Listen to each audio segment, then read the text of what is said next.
Hi, it's Sandra from Red Rover Dog Training Center. Today I want to talk about resource guarding, what it is, how to fix it, how to prevent it, and also the out command, which goes hand in hand on what we do to help dogs not resource guard and also how to overcome it. So we like to call it out because the word is very simple. It doesn't matter what word you use, but you need to be consistent. If you want to add in other words later on, like drop or leave it, that's okay. But I find that talking about the word out, it's the simplest, easiest one to say. So why we want to do this? We want to give the dog a word that it associates with doing something and also its state of mind when it hears this word. So why is this so important for resource guarding? Well, resource guarding means that the dog is guarding something it is worried about losing. So it can become, first of all, possessive, and it sort of hunches over and sort of guards the thing, or tries to move away with it with its body like this, has this kind of stance, or even possessive like this sort of thing. It could be as simple as the body stiffens when somebody comes close. So the somebody could be another dog, it could be another pet in your household, it could be a child, it could be a human, it could be anything that the dog perceives as a potential threat for taking away the thing that it is being possessive over. So what is that thing? Most often it's food, but it also can be anything and anyone. So dogs can be possessive and resource guard their owners.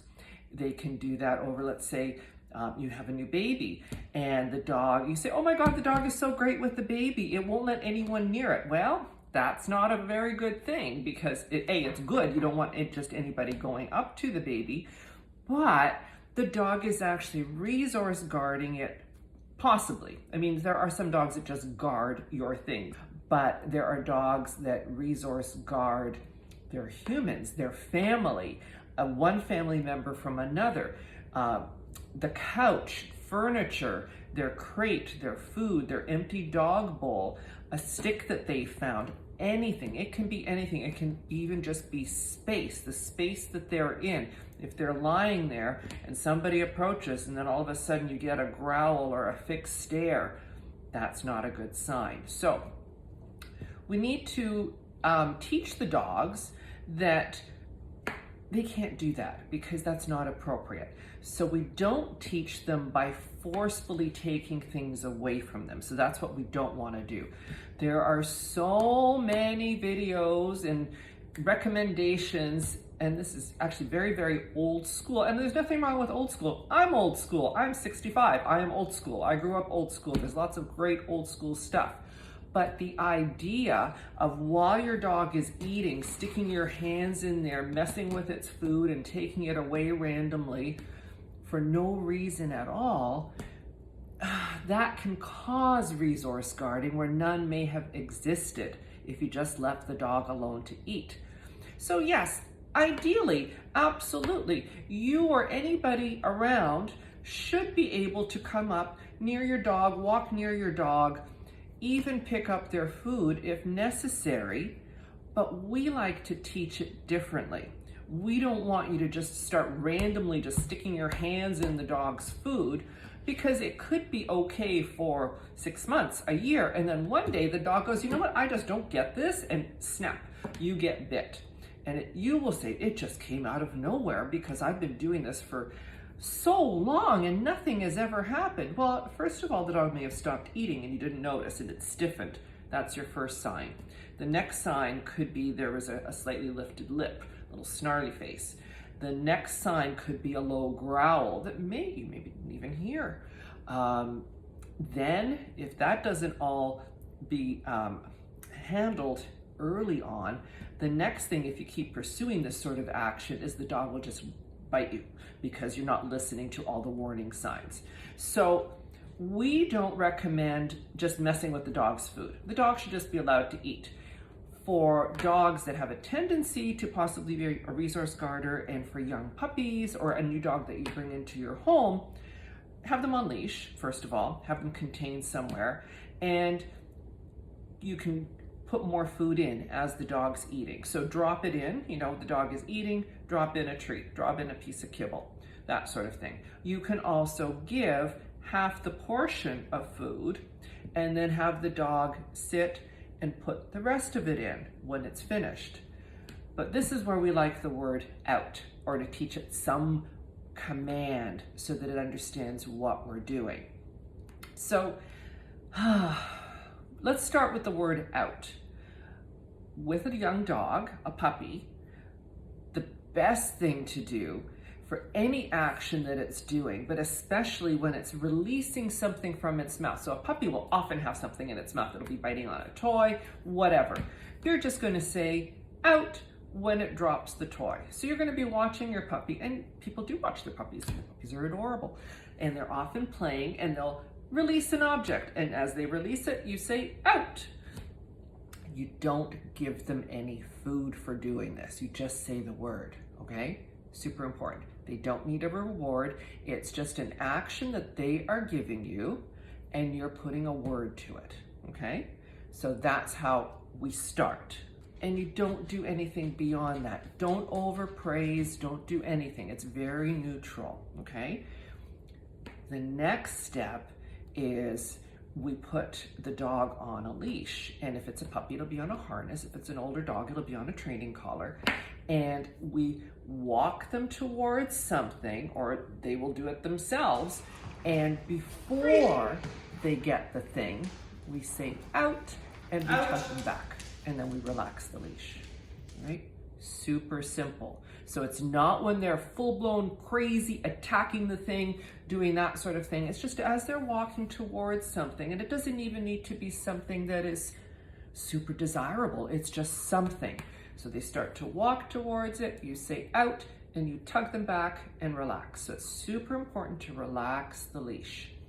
I'll show you a little clip of Venus. She's so little, so of course I started doing that. She stopped dropping a toy when she was in her exercise pen or when we were playing, and I would say out. And then in the video, you'll see she's walking along and she picks up a leaf in her mouth, and I say out. Okay. She's just being a little silly puppy girl now. She's got a leaf. Out. Good girl. Excellent. Okay, and you'll see she just drops it, and the leash is slack. She drops it right out of her mouth. I have never taught her with any sort of anything other than saying it when she was dropping a toy out of her mouth. There were no treats involved, okay? Don't give them treats instead. Now, but you go, well, what happens if there's something in their mouth that you need to get? Well, with a young puppy, because you're going to have this, right? Don't go in there, go, oh my God, and start grabbing in there and pulling it out and prying their mouth open and making a big deal out of it. Don't do that, okay? That is an issue. And then the next time the dog is just going to go, oh my God, that person's coming. I'm just going to swallow it, or I'm going to take off, or I'm going to bite them and then I'm going to swallow it. Like, just be calm. Go up to your little puppy and you go, oh, what a good little puppy. And you tickle their face and you're just tickling, and then you just stick your finger and you pop it out without them even knowing it. Just go in there and just like give a little tug out. Don't make it a big deal and just pet them, okay? Just make it like a non-event that you weren't really going in for what was in their mouth, okay? Very, very important. Dogs watch our body language. They watch everything, and little puppies will pick up on all of this very, very quickly, all right? Now, when you have an adult dog, you may not be able to do that, so don't try it, okay? You won't like it if they bite you, okay? Even if it's a little adult dog, it is still gonna hurt, okay? So what we do is we teach the dog before it's full blown onto the thing, okay? And then we give a tug and a relax. We do that in conjunction, so you'll see it. I'll show you some little video clips. In the future, if the dog doesn't give it up, we practice with harder and harder things. And by the way, we only practice with things that are safe if the dog gets, all right?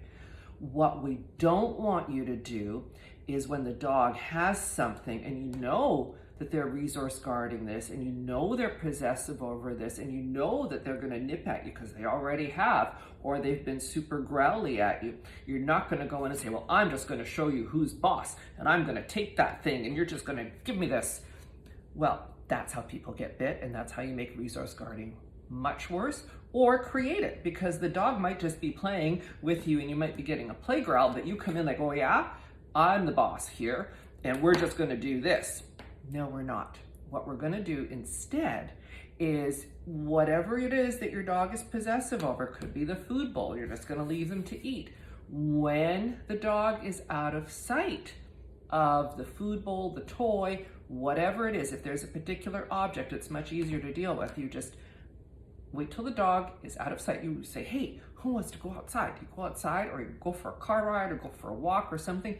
Once you get the dog out of the sight of the thing that they are possessive over, if it's a single object, then just put it away and don't give it to that dog until you've taught them the out command and taught them, we're not doing this sort of thing. This isn't appropriate behavior. So we do it in advance. So we use a training collar and a leash for adult dogs. For puppies, we just use a harness and a tug on a leash.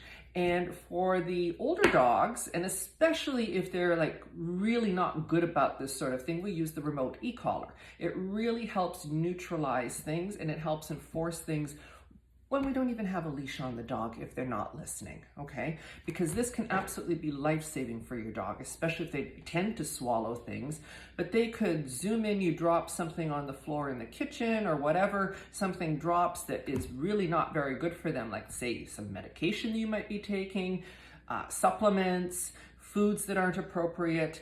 I had dropped, we have 3 dogs, and I had dropped 2 are already eating. They eat in slightly separate areas. One is actually right here, right beside where I stand. The next one is just over to the side, and one at that time was in her crate. And the other 2 were eating, and I was just opening up her crate door to put her food in the crate, and didn't I drop the ceramic bowl right in front of her crate, and we feed raw. So there was some lovely raw meat with ceramic shards all in it. Not good. So I yelled, out! And Venus, the puppy, retreated back into her crate. The other 2 just went back. They moved away. They disengaged mentally and physically. That's what out means to us. And I was able to shut the crate door. The other 2 just stayed where they were. I cleaned everything up. I made a new bowl of food.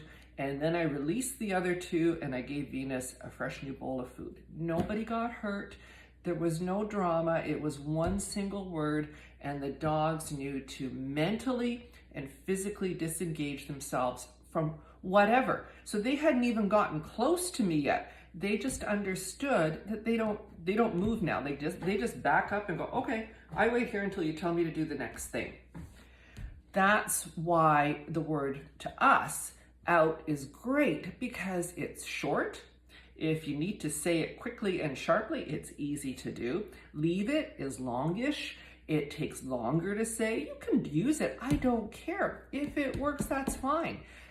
People say, well, I say drop. Great. Are you going to say drop if the dog doesn't have it in its mouth, or if it's just somewhere else in the room? You're not. People don't think like that. So you can say out for all the scenarios. I'm not saying you need to stop saying drop. You can teach it multiple commands. But we like to keep things simple.